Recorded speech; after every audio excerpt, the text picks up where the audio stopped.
Hi students, Mr. Marchese here with my drum kit. I just wanted to do this quick video to bring home the point that the Harlem Renaissance, even though it ended in the late 1930s,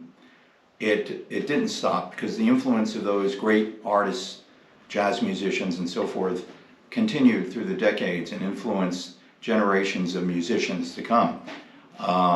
including my dad, who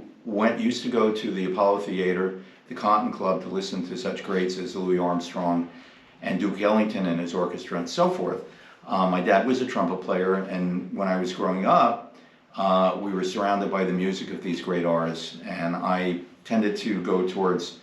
the drums rather than trumpet, but I still listen to some of the greats and influenced by some of the greats, including one of the persons that we're going to be talking about from the Harlem Renaissance, the great Chick Webb. Right here, this is his CD, who was a drummer, and so this is one of his tunes, and I play to his music here. So